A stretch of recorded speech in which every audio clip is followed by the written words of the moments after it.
Obviously disappointed in the outcome.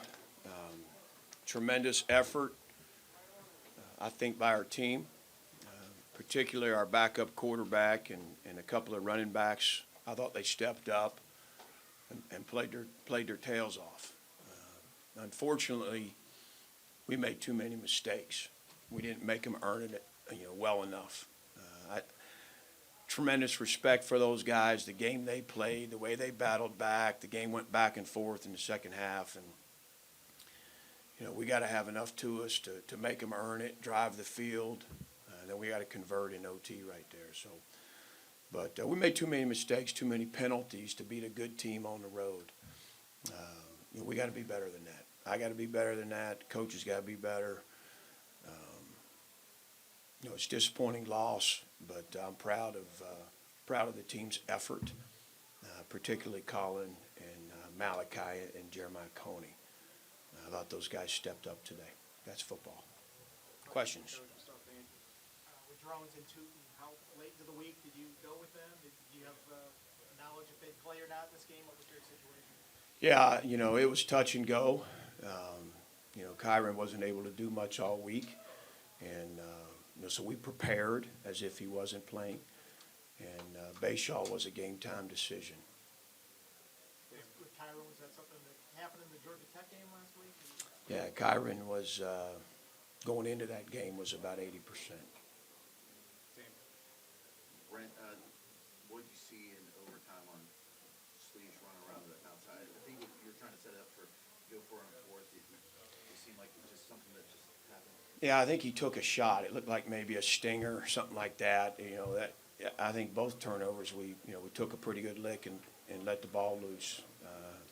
I think it was more of a stinger there with the with the arm he was carrying the ball in. So again, I'm proud of Colin and the way he battled today.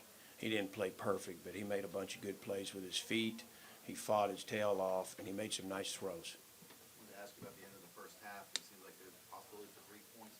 What did they explain to you on the sideline about you calling a timeout after you thought a one was in bounds? They take it back and then run 10 seconds off when you had called a timeout. Yeah, it wasn't very clear to me, to be honest, and they were hustling to the next play. I was told there'd be 17 seconds on the clock. I look up, there's 7, so we're going back and forth. They said I'd get the timeout back. The scoreboard didn't show that. And they're on to the next play. I felt like if we had a chance to get in field goal range, great. We got to shore up our field goal protection. It's been a little leaky here lately.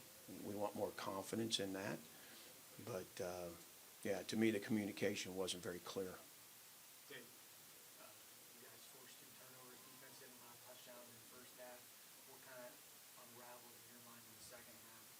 What's your key to offensively to just kind of get under your skin? Yeah, honestly, we had a mental bust on the big screen play. Guy blitzed that shouldn't have, and so we were shorthanded. And then, we ran a 0 blitz. They threw a 10-yard route, catch it, and we missed the tackle, and it goes the distance. So I think against a group like that, you got to make them earn it. And we did it in the first half. We didn't do it in the second half. We didn't garner a takeaway in that part of the game. So, I think again, you can't make enough mistakes to allow them opportunities. We had too many penalties, and to me, too many mental errors. I mean, we'll look at that film. I think we're going to be upset about several things. Brent, all 4 losses this year have been by 1 score. You've been on the doorstep of winning all of those, maybe the asterisks with Miami. What's it going to take for this team to get over that hump and win these types of close games? Yeah, I think it's a great point.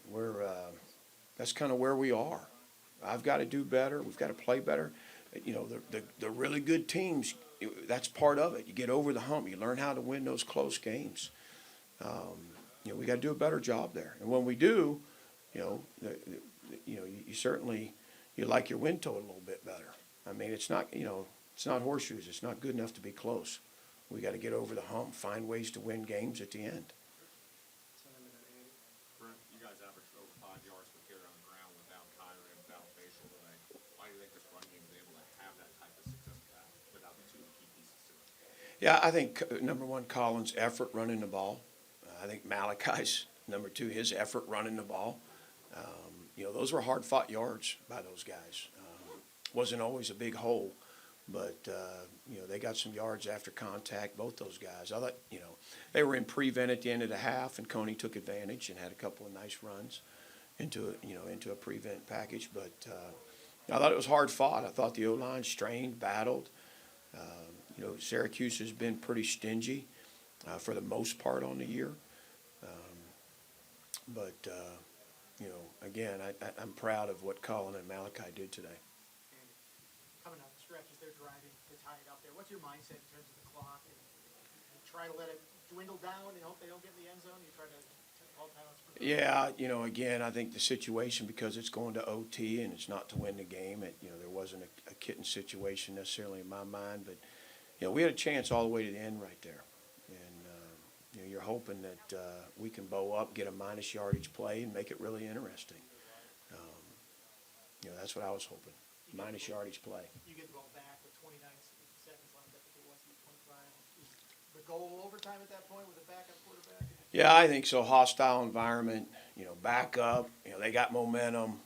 I didn't want to put the ball in jeopardy. I didn't want to, they had all their timeouts, if I recall. It was kind of like, hey, let's run this thing out and get to OT and let's win it there. Second row card. Stu King with AP. Yes, sir. When did Colin find out he was going to start? I don't know if that wasn't until later in the week, obviously, but he prepared as a starter all week. He had a good week of preparation. And you're starting quarterback Drones. What's his injury? Yeah, we'll see. I mean, it's day to day. What kind of injury? Yeah, I'm not going to talk about that. Okay, thank you. Yeah. Dave, you praise Colin's effort. I mean, for him to kind of come out and throw for over 200 yards and help this offense rush for 250. What impressed you most about the way he kind of carried out the offense? Yeah, I thought he managed the game very well. There's a couple of throws he'd probably like to have back, maybe a missed read, one or two, but for the most part, he ran the ball well. He made good decisions. He threw the ball well. He gave us every opportunity to win the game. I thought he really stepped up today. It seems like all of your scoring drives, you had to earn it. Like you talked about, what did you like about having to earn it and then having some explosive plays, maybe something there with some deep shots to the seat? Yeah, I think that's the ingredients to good offense, right? When you can drive the ball, but then you got some guys that can make explosive plays. You got to be able to do both, and I think we have the capabilities to be that type of offense. All right, thanks everybody.